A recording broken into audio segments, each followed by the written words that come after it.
What is happening, everybody? Chazymoto here, and we are on a trip. Mrs. Moto and I have come down to Long Island, and we are going for a ride with her parents right here. We're going to be passing the North End of Rocky Point Trails when we make a turn up there. Oh yeah?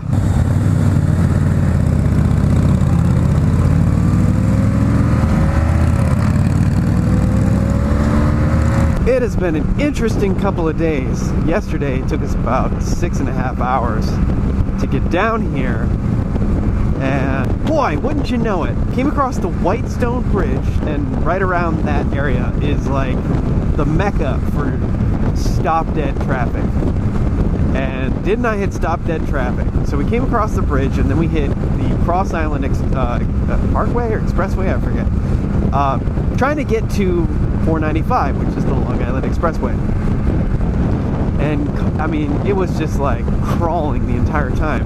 And if anybody's ever sat in traffic on a bike, you know that that's like the worst thing that you could possibly do. The bike heats up a lot. And so I overheated, and in hindsight, I should have stopped. I should have stopped and let the bike cool down, but I didn't.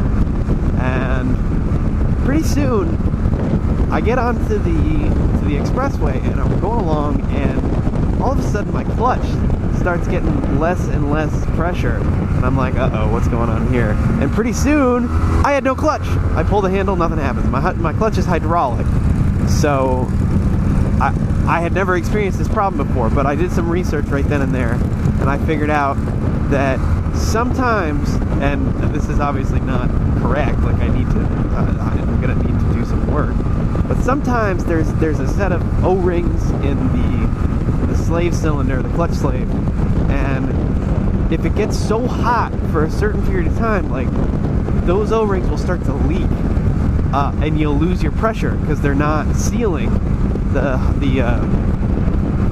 it's brake fluid in your hydraulic system. It's DOT3 brake fluid, and it'll start to leak fluid, and you won't have any pressure. And that's what happened to me. So all that needed to happen was the bike had to stop and cool down long enough so that I could regain pressure in the system, and that those seals would do their job. But I didn't know that at the time, so I was afraid I lost my clutch entirely. So that was fun. But it's so hot that you have to go 60 to 70 miles an hour just to keep the bike at a reasonable temperature. So, but that wasn't the only interesting thing about our trip down here. I also, and I'm going to tell you this now, you probably maybe have read the title of this video and know what's going to happen. So on the way down, I had my EZpass in my pocket, and it fell out, which in hindsight it was probably a stupid thing to keep my EZpass in the pocket like that. But I had done it before, and it was okay. And I don't know what happened, but it found its way and fell out. And that was the whole shenanigan extravaganza dealio thing. So check that out.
I can't put here. It should work in here, so just leave it in here. Put.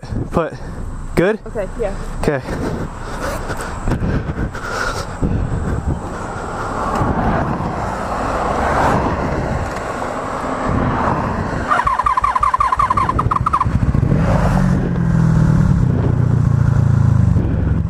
Woo!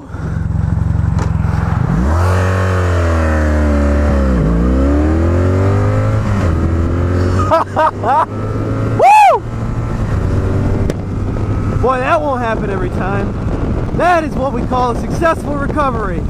Oh, I don't know. I'll probably put subtitles right before this, but basically, my EZpass slipped out of my. It was in my jacket pocket, which is probably a bad place for it, but whatever. It was working. And I felt it go. It was like, I don't know, I was riding along and I could tell immediately. I was like, oh, something just fell out of my pocket. And then I was like, oh, I bet it's the EZpass. So I was feeling around for it. Sure enough, look there. Yeah, I grabbed right here at this intersection, whipped around, went back a couple intersections, whipped around again. And wasn't it sitting right there in the middle of the road? Thank God it wasn't in a driving lane. It was almost right on the middle line, which was a good thing because otherwise somebody would have hit it. That was good. I was worried for a second. Anyways, I hope you enjoyed this video. If you'd like to give it a thumbs up, maybe consider subscribing. That'd be much appreciated. I'm just starting out, so every view and every subscriber counts. So thank you guys for that. And yeah, tune in next Tuesday. And if anything interesting happens on the rest of our ride, that'll probably be where that footage ends up. So check it out. All right, everybody. Thanks for tuning in, and we'll see you next time.